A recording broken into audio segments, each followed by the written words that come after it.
Assalamualaikum warahmatullahi wabarakatuh. Waalaikumsalam warahmatullahi wabarakatuh. Alhamdulillahi rabbil alamin. Wabihi nasta'inu ala umuri dunya waddin.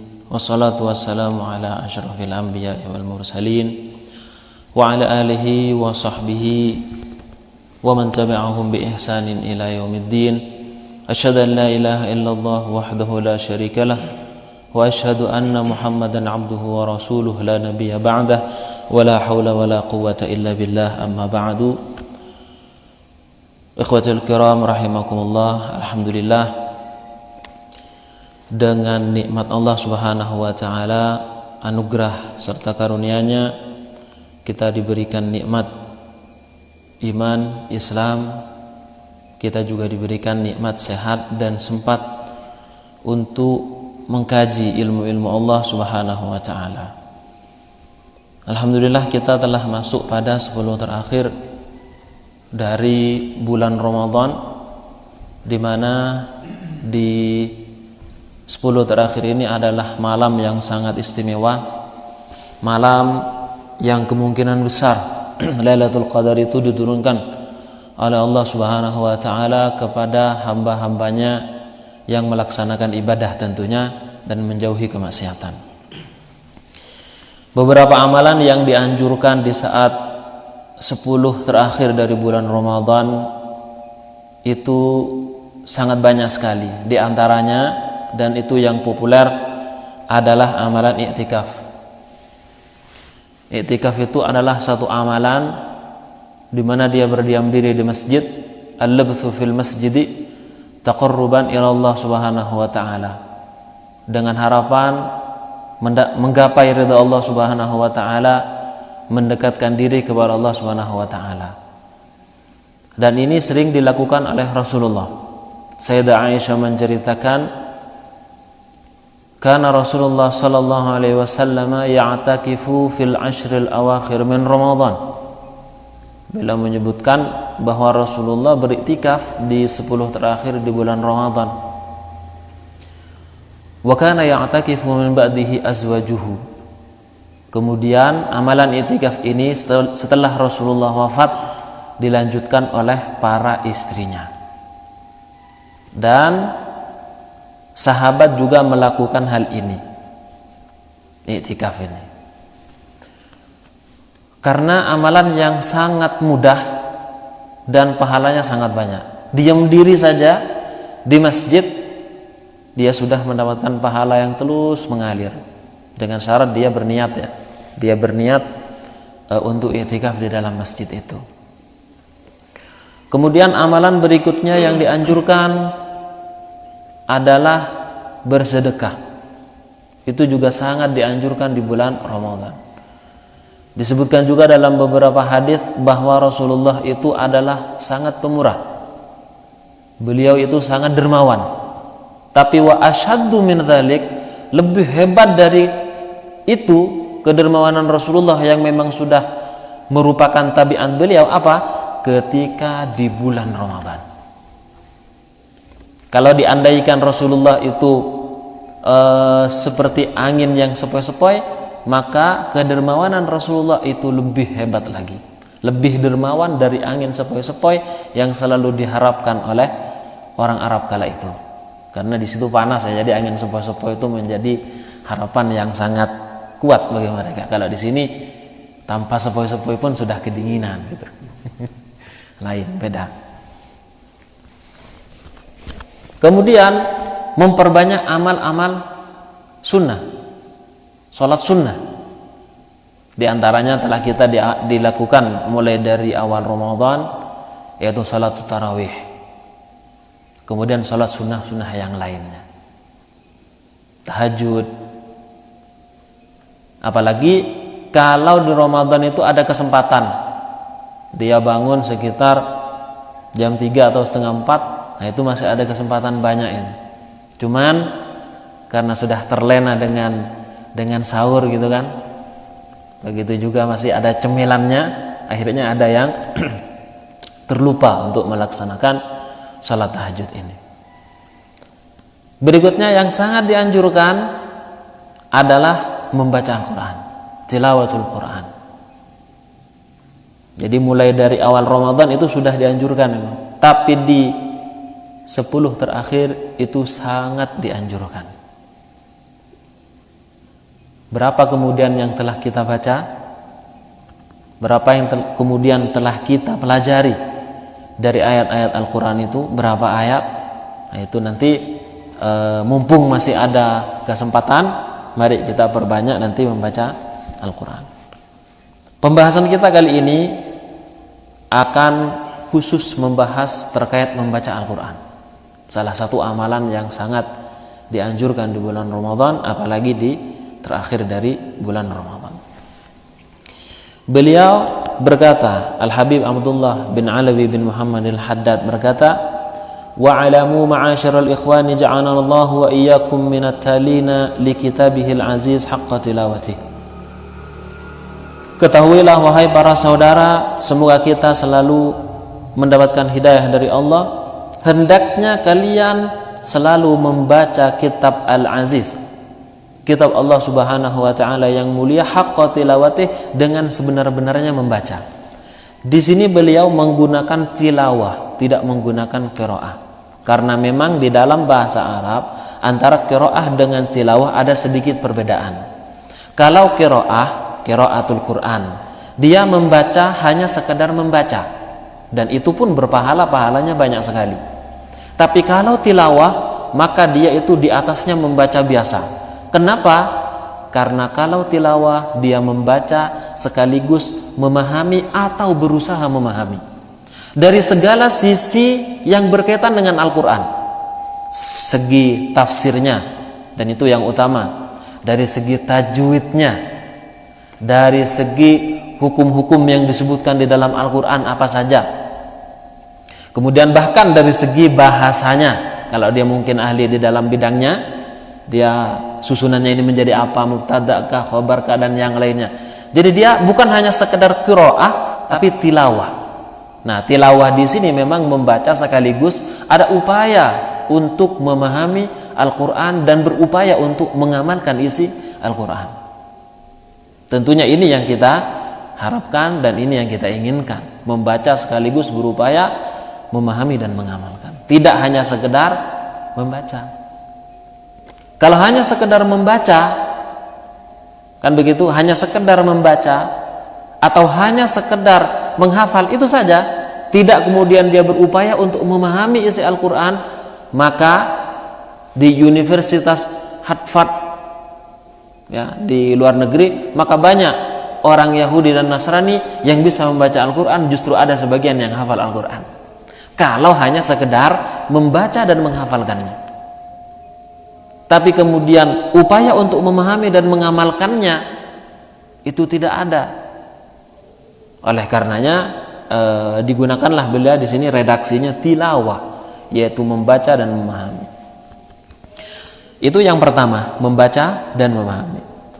Yang kedua, al-mu'minina bih, mengimani kepada apa yang ada di dalam Al-Quran. Dari sisi hukumnya mungkin kita berat, tapi kita harus mengimani isi di dalam Al-Quran. Ketika Al-Quran menceritakan kutiba alaikumus siyamu, di sana ada kutiba, maka kita beriman, yakin bahwa as-siyam benar-benar diwajibkan oleh Allah Subhanahu wa taala. Ketika Allah Subhanahu wa taala berfirman, aqimus salata wa atuz zakah, dirikanlah salat, keluarkan zakat. Kita harus iman, kita harus yakin bahwa salat ini memang diperintah, hukumnya wajib. Begitu juga dengan zakat. Ini mungkin kita merasa senang untuk melaksanakannya. Puasa kita senang melaksanakan, kemudian zakat, kemudian sholat kita senang. Tapi apapun yang menurut nafsu kita tidak kita senangi yang ada dalam Al-Quran, kita juga harus beriman. Ketika Allah Subhanahu wa taala berfirman, kutiba alaikumul qisasu fil qatla, diwajibkan atas kalian al-qisasu fil qatla. Qisas itu adalah hukum yang sepadan. Bagi pembunuh nanti dihukum juga sama, yang nempeleng nanti dihukum juga sama. Jadi jangan kemudian kita, oh ini berat ini nggak cocok ini, nggak relevan ini dengan zaman ini, lalu kemudian kita tidak mengimani, kita tidak berupaya memahaminya, tidak berupaya mengamalkannya. Tentunya untuk mengamalkan khusus ini bukan individu ya, memang urusannya negara ini. Kita hanya baca, kita kemudian hanya hafalkan tanpa kemudian kita memahami. Ketika Allah Subhanahu wa taala berfirman, as-sariqu was-sariqatu faqtu aydiyahuma, pencuri laki-laki dan pencuri perempuan, ketika pencuriannya sudah sampai pada nisabnya, itu nanti dipotong tangannya. Hukum Islam seperti itu. Oh ini berat ini nggak relevan. Jangan seperti itu.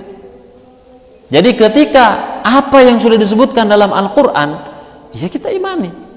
Walaupun secara nafsu, ya kan, nafsu mengatakan, oh ini gimana tangan kok dipotong, itu hukum barbar ini. Nafsu mungkin mengatakan begitu. Tapi Allah Subhanahu wa taala selaku pembuat kebijakan utama, kita harus mengimaninya. Makanya di sini disebutkan al-mu'minina bih, beriman kepada apapun yang disebutkan dalam Al-Quran. Ketika Allah Subhanahu wa taala berfirman, az-zaniyatu waz-zani fajlidu kulla wahidin minhuma mi'ata jaldah, para pezina perempuan, para pezina laki-laki, ketika mereka melakukan hal ini, maka hukumannya adalah cambuk. Tentu ketika dia masih belum menikah. Ketika sudah menikah nanti dirajam. Oh ini berat ini bagi saya, berat ini.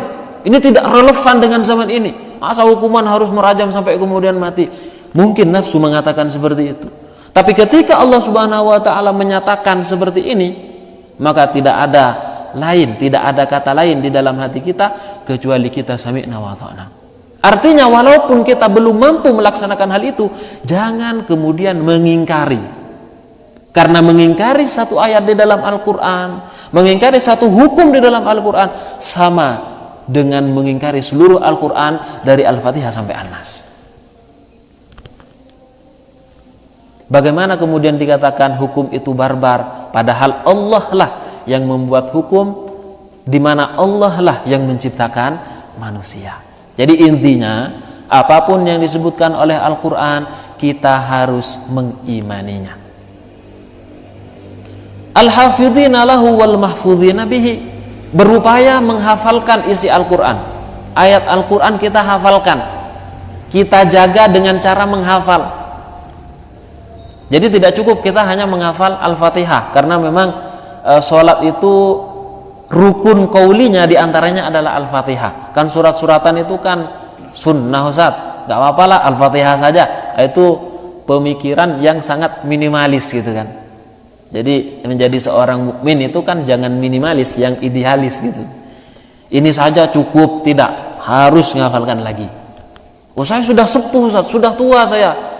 Jangankan ini, baca satu ayat saja, ini berapa hari kemudian lupa. Sudah menghafalkan, dibaca 40 kali sesuai metode tikror misalnya, ya kan? Setelah itu lupa lagi. Tetap berusaha. Tidakkah kita tahu bahwa orang yang membaca Al-Quran, termasuk diantaranya yang menghafalkan Al-Quran, kemudian dia kesulitan, wa huwa alaihi syaqqun, dia kesulitan banget bacanya, orang Jawa asli atau orang Madura asli, ya kan, ngalamin kayak gitu, memang kesulitan lah. Disitulah dia justru akan bersama malaikat. Ya kalau yang lancar lain lagi pahalanya. Yang seperti ini saja pahalanya luar biasa. Jadi jangan kemudian menyerah, walaupun kita bukan orang Arab asli, bacanya sulit, tetap paksakan sampai kemudian kita benar-benar bisa menghafalkannya. Kalau belum bisa membaca, ya membacanya kayak gitu. Makanya disebutkan juga al-ujrah biqadri ta'ab. Pahala itu sesuai sampai di mana kesusahan kita melakukan ibadah itu. Semakin kita susah melakukan ibadah itu, berat sekali tapi kita paksakan, maka pahalanya itu jelas lebih banyak ketimbang orang yang biasa saja. Ya, kalau contoh kasarnya, dia sholat 2 rakaat saja sunnahnya, sunnah malam, qiyamul lail, tahajud misalnya, kan biasa kan 2 rakaat. Kemudian ada satu orang sholat sampai banyak rakaat, kesulitan dia segala macam, capek dia tetap paksakan, ya pahalanya berbeda. Pahalanya berbeda. Nah, al-muqimina lahu wal qa'imin, dan berusaha al-muqimin menetapkan Al-Qur'an, menegakkan Al-Qur'an, isi-isi Al-Qur'an. Anna tilawatul Qur'anil azim min afdalil ibadat wa a'zamil qurbat wa ajallit ta'at, bahwa membaca Al-Qur'an yang mulia termasuk ibadah yang paling utama, qurbat yang paling azam. Qurbat itu upaya mendekatkan diri kepada Allah yang paling agung, wa ajallit ta'at, dan ketaatan yang paling mulia. Ketaatan yang paling mulia. Makanya kemudian kita bersyukur ya kalau kemudian ada sekolah-sekolah yang ada ekstrakurikulernya itu tahfiz. Ada kan ya? Ada yang malah bukan ekstrakurikuler, masuk kurikulum. Alhamdulillah. Itu patut untuk kita syukuri. Ada yang hanya mulai dari SD, bahkan TK, bahkan ada yang PAUD. Jadi sangat luar biasa. Kalau dulu zaman ya kita-kita yang sudah sepuh ini itu nggak ada.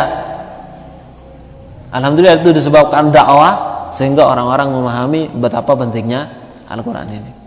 Dan sekarang memang diupayakan bagaimana orang-orang itu menjauhi Al-Quran, bagaimana orang-orang itu tidak usah menghafalkan Quran saja. Di antaranya yang diusung oleh kaum liberal seperti itu. Apa kata mereka? Diwakili oleh kemarin yang digebuk itu. Mengatakan apa katanya? Saya kira kalau zaman sekarang itu penghafal Al-Quran itu nggak diperlukan lagi. Dulu di zaman Rasulullah, berikut orang setelahnya, sahabat, tabi'in, itu sangat diperlukan. Karena Al-Quran pertama di zaman Rasulullah belum dibukukan, di zaman sahabat baru dibukukan, di zaman berikutnya belum ada elektronik. Kalau sekarang HP sudah ada filenya, laptop sudah ada filenya, bahkan kita bisa simpan abadi. Simpan abadi itu di apa? Cloud. Nyimpen awan itu loh, meskipun HP-nya hilang, itu nanti bisa kita lacak lagi. Itu bisa ada.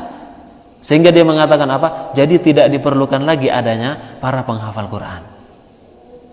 Gimana kalau seperti itu? Jadi upaya-upaya menjauhkan kita dan generasi muda kita dari Al-Quran itu ada. Wa fiha ajrun azim wa thawabun karim. Di dalam pembacaan Al-Quran itu ada pahala yang sangat besar, ganjaran yang sangat agung. Sebagaimana Allah Subhanahu wa taala firmankan, innal ladzina yatluna kitaballahi wa aqamus salata wa anfaqu mimma razaqnahum sirran wa alaniyah yarjuna tijaratan lan tabur. Allah berfirman begini, sesungguhnya orang yang yatluna kitaballah. Nah, Allah menggunakan yatluna kitaballah, membaca Al-Quran dan berupaya memahami dan menerapkannya di dalam kehidupannya. Wa aqamus shalah, dan juga melaksanakan salat. Wa anfaqu mimma razaqnahum, mereka menginfakkan apa yang telah kami rizkikan pada mereka berupa harta. Sirra wa alaniyah, baik secara sembunyi-sembunyi ataupun secara terang-terangan. Jadi untuk berinfak itu ada kalanya kita memang dituntut untuk sembunyi, dan bahkan ada kalanya untuk terang-terangan. Pengumuman kayak di Jumat.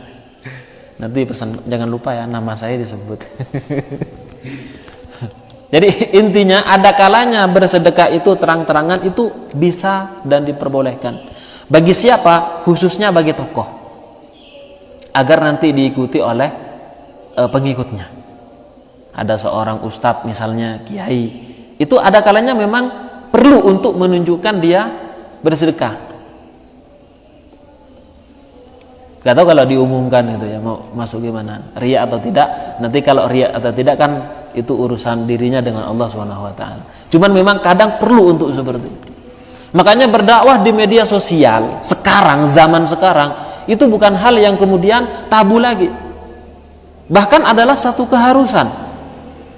Kalau kita tidak mengatakannya wajib, harus gitu.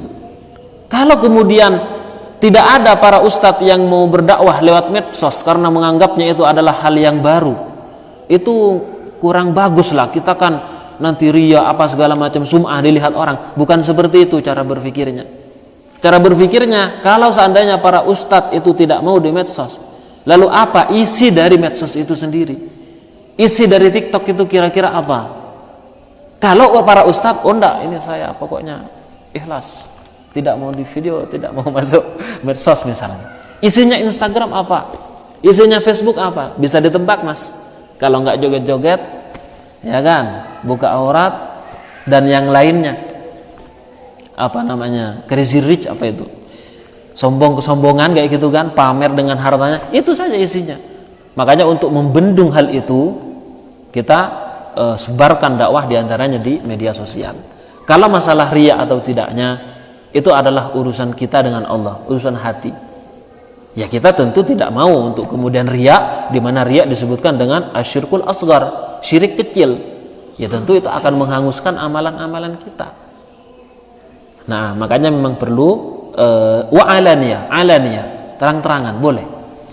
Nah, yarjuna tijaratan lan tabur. Mereka semua itu mengharapkan perdagangan yang tidak akan pernah merugi. Apa perdagangan yang tidak akan pernah merugi? Pahala Allah, surga, ridha Allah Subhanahu wa taala, itu adalah perdagangan yang tidak akan pernah merugi. Wa qala Rasulullah sallallahu alaihi wasallam, Rasulullah sallallahu alaihi wasallam bersabda, afdalu ibadati ummati tilawatul Quran. Sebaik-baik ibadah, ya, seutama-utama ibadah umatku adalah tilawatul Quran, membaca Al-Quran dan memahami serta mengamalkannya. Adanya musabaqah hifdzul Quran itu bagus. Adanya musabaqah tilawatil Quran itu sangat luar biasa.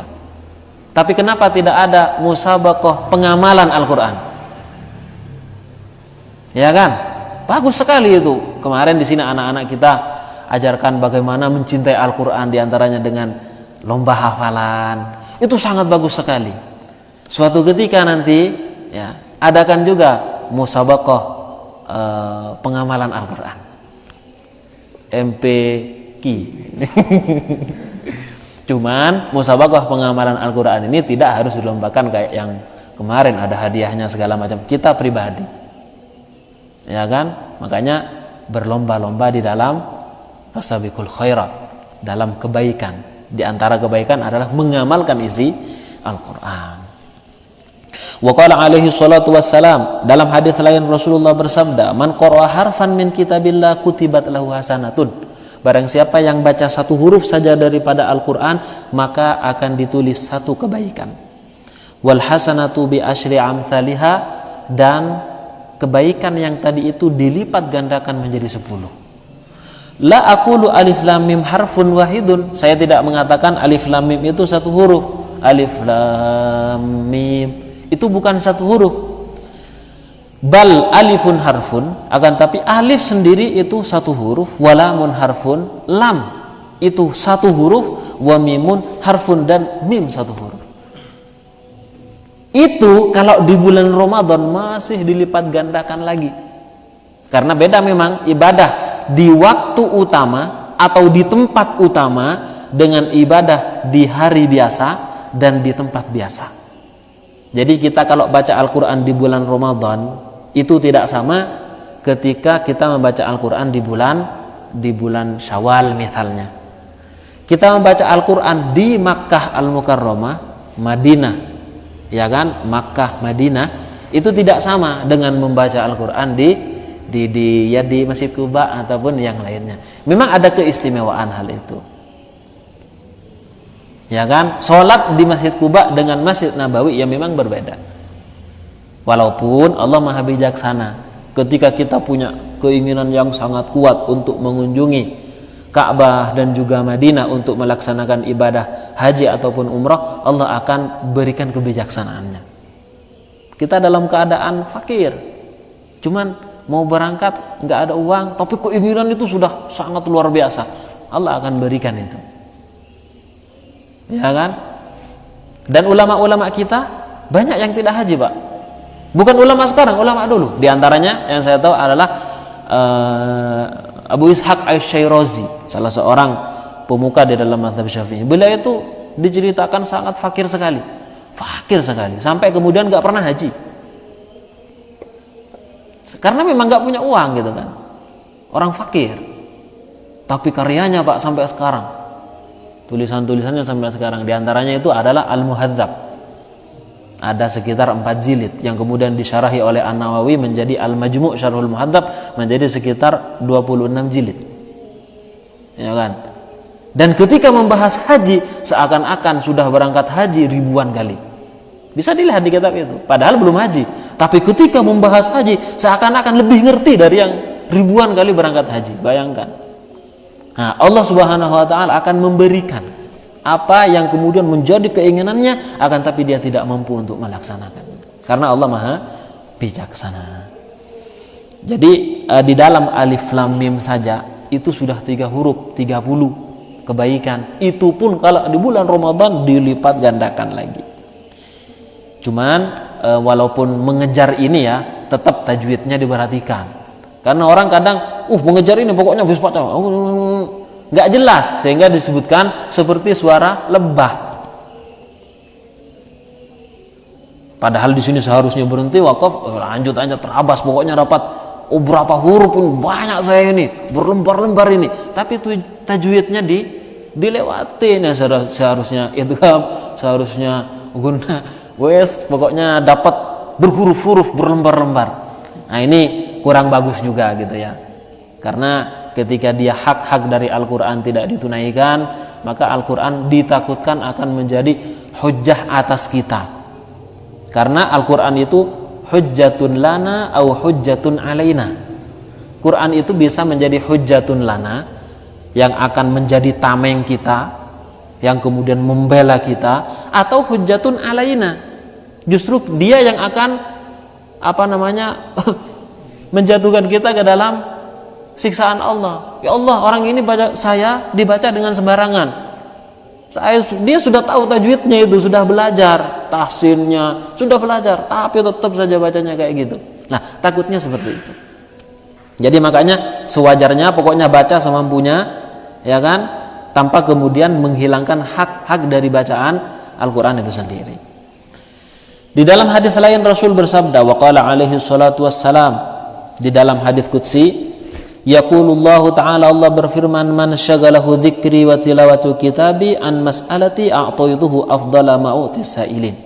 Barang siapa yang menyibukkan diri untuk mengingatku dan membaca Al-Quran, kata Allah, kemudian dia minta sesuatu kepadaku, maka aku akan berikan afdala ma'utis sa'ilin, aku berikan sesuatu yang lebih baik dari apa yang pernah saya berikan kepada orang-orang.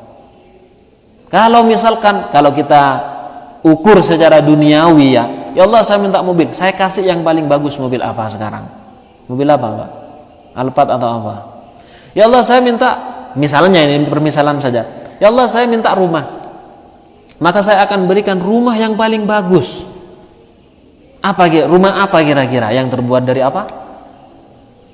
Ya kan, ya gak tahu, pokoknya yang paling bagus. Dia minta, saya akan berikan yang VIP, bukan hanya sekedar VIP. Tapi ingat, kuncinya apa? Selalu ingat kepada Allah dan membaca Al-Quran. Sementara kalau orang yang tidak mengingat Allah Subhanahu wa ta'ala, meninggalkan pembacaan Al-Quran, apa Allah katakan di dalam Al-Quran apa? Wa man a'rada an dzikri fa inna lahu ma'isyatan dhanka wa nahsyuruhu yaumal qiyamati a'ma. Barang siapa yang berpaling dari mengingat aku, wa man a'rada an dzikri fa inna lahu ma'isyatan dhanka, maka bagi dia akan mendapatkan kehidupan yang sempit, kehidupan yang sengsara. Barangkali dia kaya, bisa jadi dia kaya, tapi kehidupannya tidak akan pernah berkah. Allah dilupakan, Quran gak mau dibaca, hukum-hukum Allah istilahnya tidak dihiraukan. Bukan hanya itu, di dunia dia sengsara. Wa nahsyuruhu yaumal qiyamati a'ma. Yang kedua, nanti di hari kiamat, di hari akhirat akan dibangkitkan dalam keadaan buta. Padahal kita tahu akhirat yaumul qiyamah, ketika kita telah dibangkitkan, rumah yang dulu kita tempati sudah enggak ada, Pak. Jalan yang jalan Tirto, jalan Suhat itu sudah nggak ada, sudah lost dan kita tidak tahu apa-apa. Udah gitu dia buta. Makanya orang yang berpaling dari Al-Quran, berpaling dari mengingat Allah Subhanahu Wa Taala, Al-Qurannya nggak mau dibaca, nggak mau diamalkan, maka kondisinya akan seperti ini. Na'udzubillah min dzalik. Wa fadlu kalamillahi ta'ala ala sairil kalam ka fadlillahi ala khalqihi. Ya jelas keutamaan firman Allah Subhanahu wa taala kepada seluruh ucapan-ucapan manusia yang ada ini, maka itu jelas lebih utama, seperti keutamaan Allah Subhanahu wa taala kepada makhluknya itu sendiri. Kurang sedikit, wa qala alaihi salatu wassalam, Rasulullah bersabda, iqra'ul Qur'an fa innahu ya'ti yaumal qiyamati syafi'an li ashabihi. Bacalah oleh kalian Al-Quran. Ini hanya membaca.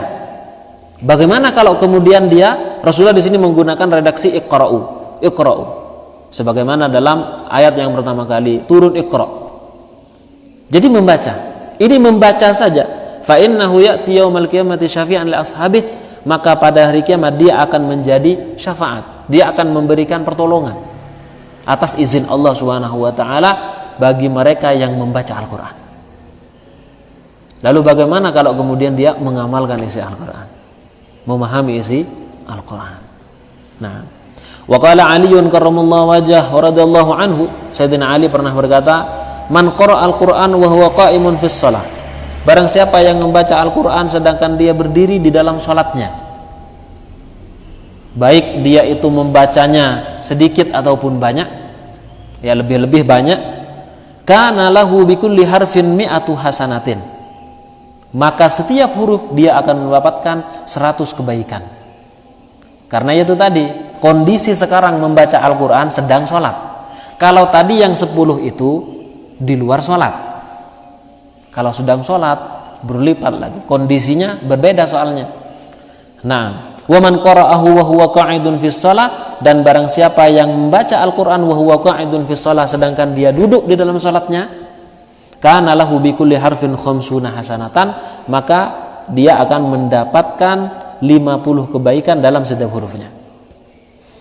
Kemudian waman qara'ahu kharijas shalah ala taharatin, barang siapa yang membaca Al-Quran di luar sholat sedangkan dia dalam keadaan berwudu, karena kalau membaca Al-Quran tidak punya wudu itu hukumnya boleh, tapi kalau menyentuhnya nggak boleh.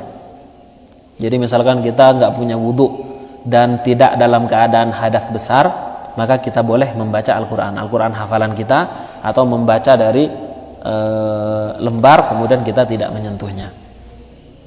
Kana lahu bikulli harfin khamsun wa ishruna hasanah, maka bagi dia mendapatkan 25 kebaikan dalam setiap hurufnya.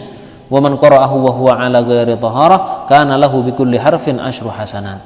Jadi beliau berpemahaman bahwa kalau yang 10 itu kalau dia membaca Zuhrul Ghaib, hafalannya, tidak sedang menyentuh Al-Quran. Beda kalau kemudian dia membaca dalam keadaan suci, kemudian dia membaca secara langsung, itu berbeda dengan ketika dalam keadaan tidak mempunyai wudu tadi. Seperti itu ya. Alhamdulillah, ini sedikit dari pembahasan kita terkait keutamaan membaca Al-Quran di setiap waktu, utamanya di bulan Ramadan, terkhususnya 10 terakhir di bulan Ramadan. Baik, sebelum kita akhiri mungkin ada yang perlu kita diskusikan. Monggo Pak Khatib. Tadi terkait hanya beberapa sholat kita dahulu yang belum, salah satu contohnya tadi belum haji, menulis dan membahas tentang haji itu banyak sekali. Al-Quran kan juga ada kaidah Abdul Maqtan Indallah Antakulu. Berarti gimana kita menyikapi hal itu? Karena yang berkembang sekarang itu kan ya kamu belum melakukan seperti itu. Dan ada juga saya pernah ketemu beberapa teman itu yang dia nggak mau nambah hafalan, nggak mau ziyadah, karena dia merasa belum mengamalkan ayat yang sudah dia hafal. Nah, gitu ya. Jadi misalkan dia menghafalkan Al-Asr, dia harus bisa saling menasihati dulu, baru kemudian. Nah, kalau belum menghafalkan, dia tak mau, nggak berani. Nah, gitu. Dia takut kebromakan. Ini gimana menyikapi hal seperti ini? Jadi Pertama, Asy-Syirazi itu menulis haji tidak dalam rangka mengatakan sesuatu yang tidak beliau kerjakan. Pertama, beliau ini menulis bab haji diantaranya dalam kitab itu karena memang ini pembahasan ilmiah, pembahasan ilmu. Baik dia itu sudah melakukan ataupun tidak, yaitu adalah pembahasan ilmu. Dan ini tidak masuk dalam kategori tadi itu, apalagi ini dalam kebaikan. Itu yang pertama. Kemudian yang kedua, ketika ada seorang beralasan tidak mau menambah hafalan karena dia itu belum mengamalkan isi yang tadi dihafalkan, begitu kan? Itu memang konsep para ulama dulu. Para ulama dulu seperti misalkan Ibnu Abbas ya. Ibnu Abbas itu untuk baca Al-Qur'an menghatamkan itu sekitar lebih 10 tahun. Ibnu Abbas. Kalau kita kan maksudnya ulama-ulama lain ada yang kemudian bahkan sehari bisa berapa kali, bahkan sebulan bisa berapa kali, seminggu berapa kali. Nah, beliau tidak. Jadi hampir 10 tahun beliau baru kemudian sampai An-Nas. Saat ditanya kenapa saya tidak akan berpindah kepada ayat sebelumnya sebelum saya mengamalkan dan memahami dan mengamalkannya. Barangkali, ya kan, husnudzan, barangkali teman antum itu meniru apa yang dilakukan oleh Ibnu Abbas. Barangkali seperti itu. Tapi yang pasti Ibnu Abbas hafal semuanya. Kan begitu. Dan dalam masa ini ya, saya lupa 10 tahun atau di bawahnya, pokoknya lama sekali beliau ini untuk berpindah kepada ayat berikutnya. Tapi sebelumnya memang sudah hafal beliau ini. Jadi beliau ini sebelumnya sudah hafal dan mengamalkan Al-Quran sesuai dengan tuntutan keadaan. Apa yang diperlukan dia amalkan. Tapi untuk kemudian memahami dan yang lain-lainnya memang dibutuhkan waktu seperti itu. Lah, dari sini seharusnya temannya antum itu tidak memahami yang sisi sini tadi. Seharusnya dia memahami sisi lainnya apa? Ibnu Abbas hafal duluan sudah. Nah, seperti itu. Jadi dia langkahnya itu sekarang yang tidak berpindah-pindah itu melanjutkan ayat ziyadah itu seharusnya dalam rangka memahaminya. Kalau menghafalkannya nggak apa-apa. Karena di sini adalah satu kebaikan, maka tidak masuk dalam ayat kabura maqtan 'indallahi an taqulu ma la taf'alun. Ya kan? Lah, kita lihat dulu tafsir dari ayat ini seperti apa, sebagaimana para ulama jelaskan tentang ayat di dalam surat As-Saff. Nah, kabura maqtan 'indallah. Sangat besar kemurkaan Allah Subhanahu wa taala. Kabura maqtan. Maqtan itu di atasnya ghadab. Ghadab itu kan marah ya. Maqtan itu murka kayak gitu kan. Antaqulu ma la taf'alun, menyuruh pada sesuatu. Ayo salat kamu. Namun dirinya sendiri tidak melaksanakan salat. Ya kan? Dia meninggalkan salat padahal dia mampu. Kalau dalam tadi haji itu kan, haji tidak semuanya mampu gitu kan, dan beliau termasuk orang yang memang tidak diberikan kemampuan untuk melaksanakan haji itu, sehingga kewajiban untuk melaksanakan haji ke Baitullah itu gugur. Akan tapi menyampaikan ilmunya justru kewajiban, karena orang yang menyimpan ilmu itu termasuk kitman dan itu dilaknat oleh Allah Subhanahu wa taala. Kita harus menyampaikan yang apa yang kita punya. Ketika dia melarang untuk melakukan perbuatan maksiat namun dirinya sendiri melakukan, ya kan, melarang untuk minum khamar namun dirinya sendiri minum khamar. Nah, ini yang masuk dalam ayat ini. Itu yang pertama. Yang kedua, sebagaimana ulama jelaskan, itu penyair. Makanya penyair-penyair yang masih mengikuti penyair jahiliyah, bukan penyair yang mengikuti Hasan bin Thabit. Nah, kalau Hasan bin Thabit penyair dari Rasulullah, penyairnya Rasulullah, tapi yang diucapkan itu adalah benar sesuai dengan Al-Quran dan hadis dan tidak mengatakan sesuatu apa yang tidak dia lakukan. Tapi kalau penyairnya para orang-orang jahiliyah sebelum Islam datang dan dilestarikan oleh sebagian orang sampai sekarang dengan tujuan hanya sekedar mengikuti hawa nafsu, ya jelas itu masuk dalam ayat ini. Karena mereka mengatakan sesuatu yang tidak mereka kerjakan.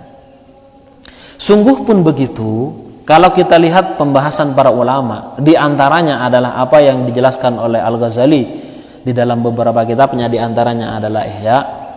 Para pelaku maksiat pun, ya kan, dia tetap wajib nahi mungkar. Misalkan nih ada orang ngelompok sedang minum minuman keras. Konsepnya menurut beliau itu, yang minum minuman keras pun harus melarang kepada temannya yang sedang minum,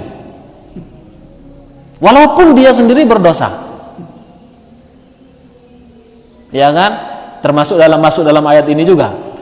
Dia tetap harus menyuruh, karena nahi mungkar itu akan terus ada pada diri kita. Kewajiban itu sama juga dengan amar ma'ruf. Kita nyuruh orang lain ngaji, sedangkan kita nggak ngaji, gitu kan? Kan kayak gitu. Nah, jadi begitu ya. Makanya kita lihat apa yang dijelaskan oleh ulama terkait masalah ayat ini. Nah, baik. Cukup ya? Oh, monggo. Insyaallah. Ustaz. Ibnu Taimiyah itu juga nggak nikah ya? Betul, Ibnu Taimiyah. Imam Nawawi. An-Nawawi. Cuman dalam tulisan-tulisannya kan banyak membahas masalah pernikahan dan lain. Artinya mereka memang ulama yang harus mengajari umat tentang keseluruhan Islam. Gitu. Betul. Ya. Walaupun yang mereka tulis kadang tidak sempat mereka lakukan. Betul. Sebenarnya menarik ya ketika berbicara Al-Quran. Saya mau cerita sedikit. Ketika kita mau membangun perumahan ini, kita punya visi itu apa? Setiap unit di perumahan ini itu ada hafidnya, minimal juz 30. Kalau nggak bapaknya ya ibunya, minimal anaknya gitu ya. Jadi saya berharap ini menjadi visi kita semua ya, sehingga Madinah Residen 2 ini setiap rumah itu memang ada menghafal Al-Qurannya. Dan sepertinya bapaknya sih ya sibuk ya. Jadi orang harus mensupport anak-anaknya supaya seperti ini ya. Insyaallah. Alhamdulillah, insyaallah. Banyak maknanya. Cuman yang mungkin sudah mulai kita pikirkan ini tahapannya ya. Tadi sudah dijelaskan perbedaan qiraah dan tilawah. Mungkin kita sudah harus mulai naik level ke tahapan tilawah. Tahapan tilawah artinya tahsin ya. Tahsin ini kan sebenarnya ada sebagian yang memahami tahsin itu nyalah-nyalahkan kita ketika baca Quran. Sebenarnya bukan menyalahkan kita, bukan menyalahkan bacaan Quran kita, tapi memperbaiki bacaan Quran kita. Sehingga ketika kita diperbaiki bacaannya, kita harus bersyukur malah. Gitu ya. Cuman kan kadang secara psikologis ini ya, disalahkan itu akhirnya baper. Barangkali apa istilahnya, mungkin istilah ini perlu kita akrabi dulu, khususnya di sini ya, jamaah Masjid Kubah ini. Bahwasanya ketika ada yang membenarkan bacaan kita, itu kita harus syukuri. Syukur-syukur ada yang benarin gitu loh. Nanti kalau nggak ada yang benarin terus ya salah sendiri ya. Akhir nanti menjadi hujah untuk menuntut kita. Dan itu ya kan bahaya malah. Jadi paradigma berpikir dulu yang coba kita kembangkan. Ini dalam rangka apa? Saling memperbaiki diri kita. Khusus yang sudah punya skill ya, yang sudah bagus bacanya itu punya kewajiban gitu. Tapi ya jadi kerja kolektif ya. Ya pelan-pelan terus kita lakukan pendekatan terus-menerus. Tapi visinya tadi itu tetap. Beberapa malam lalu saya berkunjung ke Bu Neri, Pak Andi. Kita reuni lagi tentang ide-ide awal pembukaan perumahan-perumahan itu. Tetap kita tidak bergeser dari visi awal kita. Itu sebabnya yang Medina satu aja cuma 32 unit ada masjidnya. Dan di sana ada rumah takbir. Di sana ada satu rumah memang kita buat untuk para penghafal Al-Quran. Sana yang putri. di sini kan putra ya. Iya.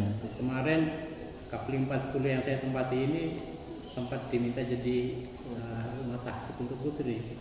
Saya bilang bahaya kalau putra di sana, putri di sini. Apalan ini. Silaturahimnya nanti sering. Setara hawalan. Jadi sudahlah yang putri di Medina 1, Medina 2 putra. Saya belum tahu Medina 3 juga mungkin ada usulannya. Bisa jadi. Nanti kita kawal lagi. Ustaz Naim mungkin bisa juga ya. Kita peras keringatnya dikit supaya kita tetap bareng-bareng di sana. Insyaallah. Barangkali itu info yang Alhamdulillah.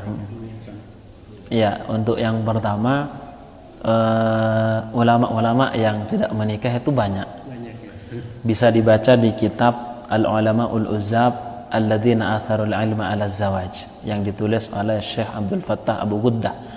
Di antaranya disebutkan yaitu Imam Nawawi, Ibnu Taimiyah, kemudian ada beberapa ulama, banyak, lebih dari sekitar 20 orang lebih. Jadi mereka nggak nikah. Cuman ulama memandangnya itu mereka lebih kepada lupa gitu.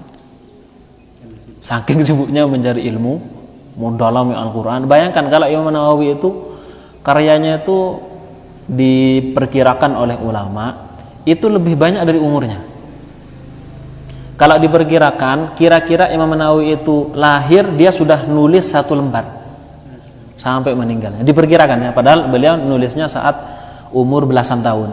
Jadi seandainya diperkirakan beliau nulis sudah sejak lahir itu setiap harinya 1 lembar untuk mencocokkan dengan karya-karya beliau yang begitu banyak. Termasuk Ibnu Taimiyah, beliau adalah seorang ulama yang produktif juga, tulisannya banyak sekali, sampai kemudian lupa gitu untuk nikah. Jadi husnudzan kita beliau lupa, bukan kemudian rohbaniyah, karena rohbaniyah itu kependetaan itu dilarang. Jadi mereka itu lupa gitu istilahnya. Ya kalau lupa ya nggak apa-apa gitu kan. La tu'akhidna in nasina akhtana. Nah terus kemudian yang kedua, alhamdulillah kalau di perumahan kita ini dikonsep sedemikian rupa, termasuk di Medina 1, 2, dan 3 gitu. Insyaallah, mari kita nanti berupaya gitu kan, saling mengingatkan kayak gitu. Insyaallah. Nah, baik, alhamdulillah. Mungkin ini kita kesempatan kita kali ini membahas terkait masalah fadilah membaca Al-Quran. Insyaallah kita lanjutkan pada pertemuan berikutnya.